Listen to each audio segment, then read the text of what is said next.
जय श्री कृष्ण। महाभारत की लघु कथाएं।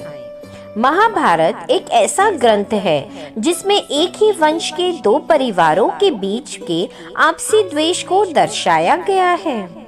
धर्म की स्थापना हेतु अपने ही परिवार के विरुद्ध युद्ध करने में पांडु पुत्रों को संकोच तो हुआ, परंतु भगवान श्री कृष्ण के मार्गदर्शन के पश्चात कुरुक्षेत्र के मैदान में महासंग्राम हो ही गया। महाभारत में ऐसे बहुत से किस्से हैं जिनका वर्णन एक बहुत ही छोटे समय के लिए महाभारत में मिलता है, परंतु ये छोटे छोटे वृत्तांत महाभारत में अहम भूमिका रखते हैं। आइए जानते हैं महाभारत के ऐसे ही कुछ किस्से। चिड़िया की आंख और अर्जुन। एक बार की बात है, दुर्योधन से गुरु द्रोणाचार्य पर हमेशा अर्जुन का पक्ष लेने का आरोप लगाया जाता था। तब द्रोणाचार्य ने दुर्योधन के प्रश्न का जवाब देने के लिए सबसे एक परीक्षा ली। द्रोणाचार्य ने एक लकड़ी की चिड़िया पेड़ पर लटका दी। लक्ष्य साधने से पहले द्रोणाचार्य ने सभी से कुछ प्रश्न किए। सबसे पहले द्रोणाचार्य ने ज्येष्ठ भाई युधिष्ठिर से प्रश्न किया, युधिष्ठिर तुम्हें पेड़ पर क्या दिखाई दे रहा है? युधिष्ठिर ने उत्तर दिया, गुरुजी, मुझे पेड़ पर वह लकड़ी की चिड़िया, टहनियाँ, पत्ते और कुछ अन्य चिड़ियाएं दिखाई दे रही हैं। तभी द्रोणाचार्य जी ने युधिष्ठिर को निशाना लगाने के लिए मना कर दिया। इसी प्रकार द्रोणाचार्य जी ने एक एक करके सबसे एक ही प्रश्न पूछा कि उन्हें पेड़ पर क्या दिखाई दे रहा है, परंतु द्रोणाचार्य को मनवांछित उत्तर किसी से भी प्राप्त नहीं हुआ। जब द्रोणाचार्य ने अर्जुन से प्रश्न किया, अर्जुन तुम्हें क्या दिखाई दे रहा है? तभी अर्जुन ने उत्तर दिया, गुरुजी, मुझे तो बस चिड़िया की आंख दिखाई दे रही है, सिर्फ और सिर्फ आंख। गुरुजी खुश हुए और उन्होंने अर्जुन को तीर चलाने के लिए कहा। अर्जुन ने धनुष से निशाना साधा और तीर छोड़ दिया। तीर सीधा जाकर उस लकड़ी की चिड़िया की आंख में लग गया।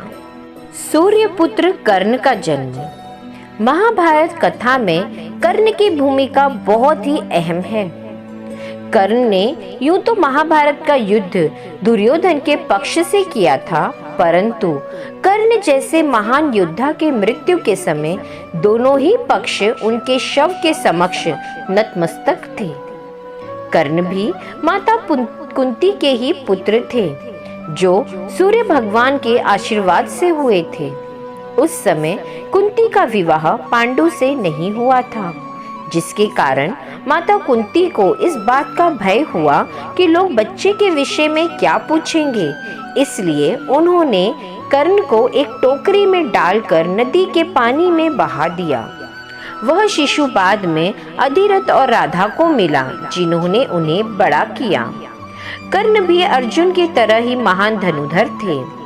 कर्ण ने अपनी मृत्यु को रोकने वाले कवच और कुंडल भी देवराज को युद्ध के प्रारंभ से पहले दान कर दिए थे। इसी कारण कर्ण को महान दानवीर के रूप में जाना जाता है। महान धनुर्धर एकलव्य की गुरु दक्षिणा। एकलव्य एक आदिवासी बालक था जो गुरु द्रोणाचार्य से धनुर्विद्या सीखना चाहता था, परंतु एकलव्य छोटी जाति के होने के कारण गुरु द्रोणाचार्य ने तीरंदाजी सिखाने से मना कर दिया। एकलव्य किसी भी प्रकार से धनुर्विद्या सीखना चाहता था, इसलिए उसने द्रोणाचार्य की प्रेरणा के रूप में एक मिट्टी की मूर्ति स्थापित की और दूर से ही गुरु द्रोणाचार्य को देखकर धनुर्विद्या का प्रयास करने लगा। बाद में एकलव्य अर्जुन से भी बेहतरीन तीरंदाज बन गया।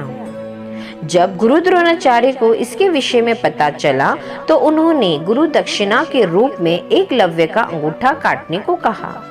एकलव्य इतना महान था कि यह जानते हुए कि अंगूठा काटने पर वह जीवन में और धनुष का उपयोग नहीं कर पाएगा, उसने अपने अंगूठे को गुरु दक्षिणा के रूप में काट दिया। एकलव्य के सामने गुरु दक्षिणा देने वाला शिष्य इतिहास में कहीं भी नहीं मिलता।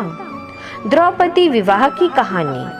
द्रुपद अपनी बेटी द्रौपदी का विवाह अर्जुन से करवाना चाहते थे, परंतु जब उन्हें पता चला कि वाराणवत में पांचों पांडवों की मृत्यु हो गई है, तो उन्होंने द्रौपदी को दूसरे पति का चुनाव करने के लिए स्वयंवर का आयोजन किया। स्वयंवर की शर्त के अनुसार एक बर्तन में एक मछली को छोड़ दिया गया था और शर्तानुसार मछली के प्रतिबिंब में उस मछली को देखकर उसकी आंख पर निशाना लगाना था। प्रतियोगिता में बहुत बड़े बड़े राजा महाराजा आए थे, परंतु सभी इस कार्य में असफल रहे। जब कर्ण ने कोशिश करना चाहा तो द्रौपदी ने कोशिश करने से पहले से ही कर्ण से विवाह करने से इनकार कर दिया और कहा, मैं एक सारथी के पुत्र से विवाह नहीं करूंगी। तभी पांचों पांडव ब्राह्मण के रूप में वहां पहुंचे और अर्जुन ने प्रतिबिंब में देखते हुए मछली को तीर से मारा और प्रतियोगिता को जीत लिया। उसके बाद द्रौपदी का विवाह अर्जुन से हो गया। जब वह पांचों पांडव घर अपनी माता कुंती के पास पहुंचे तो उन्होंने कहा कि अर्जुन को एक प्रतियोगिता में एक फल की प्राप्ति हुई है। यह सुनकर कुंती ने उत्तर दिया, जो भी फल है सभी भाई समान भागों में बांट लो। ऐसा होने के कारण ही द्रौपदी पांचों पांडवों की पुत्री वधु हुई और पांचाली कहलाई।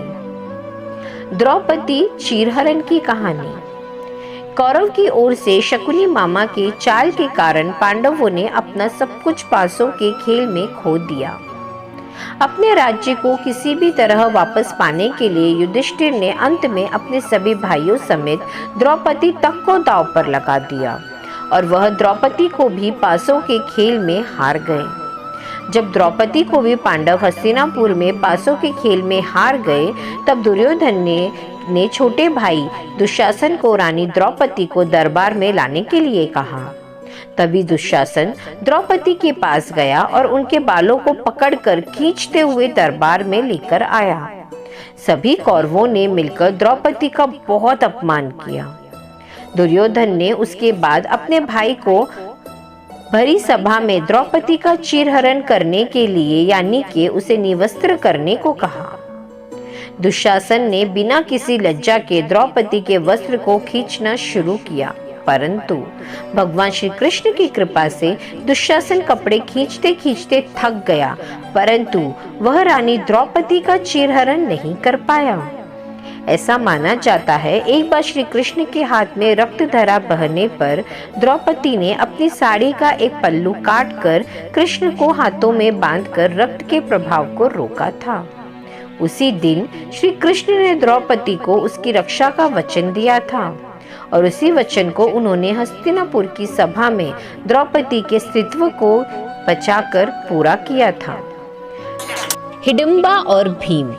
हिडिंबा एक आदमखोर राक्षस था जिसने पांडवों को मार डालने की कोशिश की थी, परंतु भीम ने उसे परास्त कर दिया।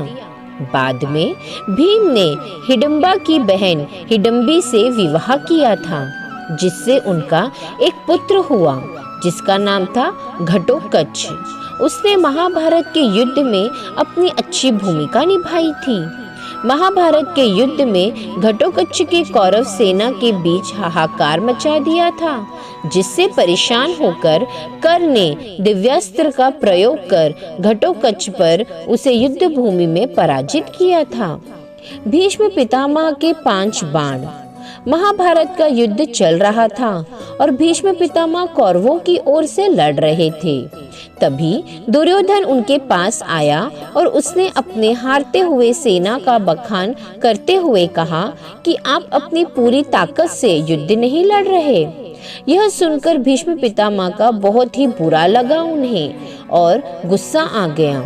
उन्होंने उसी समय 5 सोने के तीर निकाले और कुछ मंत्र पढ़े और दुर्योधन से कहा कि इन 5 तीरों की मदद से कल सुबह में पांडवों को खत्म कर दूंगा।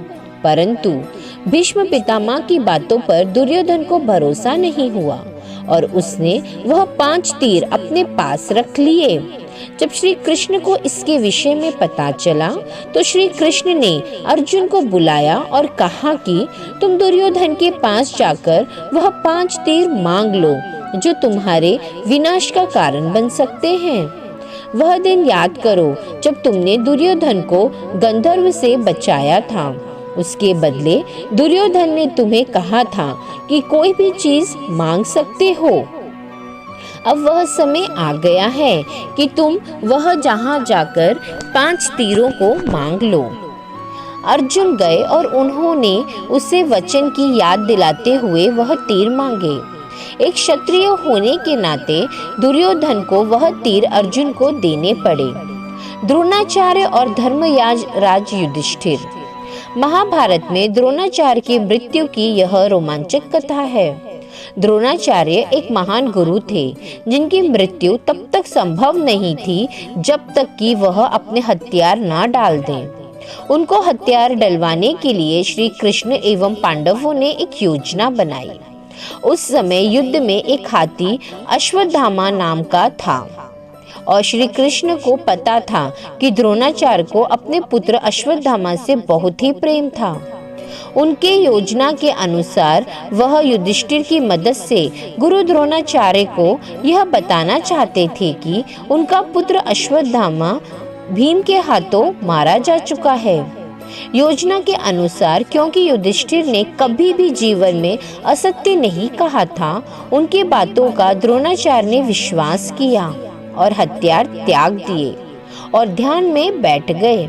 उसी समय द्रुपद के पुत्र धृष्टद्युम्न ने द्रोणाचार्य पर प्रहार करके उनका वध कर डाला। इस छल के परिणाम स्वरूप युद्ध समाप्ति के बाद अश्वत्थामा ने द्रौपदी के 5 पुत्रों समेत धृष्टद्युम्न की भी हत्या कर दी थी। गीता का सार। यह बात तो सत्य है कि महाभारत की सबसे मुख्य कहानी गीता का सार है, जो भगवान श्री कृष्ण ने अर्जुन को युद्ध क्षेत्र के मध्य में सुनाया था। भले ही अर्जुन को युद्ध के लिए प्रेरित करने के लिए श्री कृष्ण ने गीता के उपदेश दिए, परंतु असली जीवन में के हर एक प्रश्न का उत्तर है श्रीमद् भगवद गीता। जो व्यक्ति आज भी गीता के हर एक चीज को पढ़ ले, वह जीवन में हर प्रश्न का उत्तर दे सकता है। गीता मनुष्य को यह सीख देती है कि भगवान पर सब कुछ छोड़े बिना हमें अपने कर्मों पर ध्यान देना चाहिए। यह संसार की रीत है। गीता के उपदेश में श्री कृष्ण ने कर्म की प्रधानता को महत्व बताया है कि इंसान के हाथ में मात्र कर्म करना ही है, उसके फल का निश्चय भगवान के हाथों में है। अभिमन्यु और चक्रव्यूह। अभिमन्यु धनुर्धारी अर्जुन के पुत्र थे और भगवान श्री कृष्ण के भतीजे थे। महाभारत के अनुसार जब अभिमन्यु अपनी माता के कोख में थे, तभी उन्होंने अपने पिता अर्जुन के चक्रव्यूह को तोड़ना सीख लिया था। अभिमन्यु चंद्रदेव के पुत्र का अवतार थे। अभिमन्यु बहुत ही शक्तिशाली और निडर योद्धा थे। अभिमन्यु ने 12 दिन तक लगातार निडरता से युद्ध किया और 13वें दिन द्रोणाचार्य द्वारा बनाए गए चक्रव्यूह को अभिमन्यु ने तोड़ दिया और कौरवों की सेना को ध्वंस कर दिया। परंतु अपनी मां के पेट में रहते समय अभिमन्यु ने यह तो सुना था कि चक्रव्यूह को तोड़ा कैसे जाता है, परंतु उसे यह नहीं पता था कि चक्रव्यूह से निकलते कैसे हैं। इसलिए अंत में कौरवों ने चक्रव्यूह के अंदर अभिमन्यु को घेर कर समाप्त कर दिया। सारथी संजय एवं श्री कृष्ण विराट रूप। श्री कृष्ण द्वारा कुरुक्षेत्र के मैदान में अर्जुन को गीता का उपदेश दिया गया था। वहीं पर श्री कृष्ण ने अर्जुन को अपने विराट रूप के दर्शन भी दिए थे। उस विराट रूप के दर्शन मैदान में उपस्थित किसी और योद्धा को नहीं हुए थे, परंतु हस्तिनापुर में धृतराष्ट्र के महल में बैठे सारथी संजय को महर्षि वेदव्यास द्वारा दिव्य दृष्टि प्राप्त थी। उसी दृष्टि के फलस्वरूप संजय ने श्री कृष्ण के विराट स्वरूप के दर्शन किए थे। यह दृष्टि वेदव्यास महाराज धृतराष्ट्र को देना चाहते थे। जिससे वे युद्ध को स्वयं अपने महल में बैठकर देख सकें। परंतु धृतराष्ट्र ने यह दृष्टि संजय के लिए मांग ली और इसी के फलस्वरूप संजय कुरुक्षेत्र में होने वाली हर घटना का वृत्तांत महाराज को सुनाया करते थे। साथ ही साथ संजय को श्री नारायण के रूप के भी दर्शन हो गए, जिसके लिए साधारण मनुष्य को वर्षों तक साधना करनी पड़ती है। ऐसे ही और जानकारी और वीडियोस के लिए चैनल को लाइक, शेयर और सब्सक्राइब जरूर करें। राधे राधे।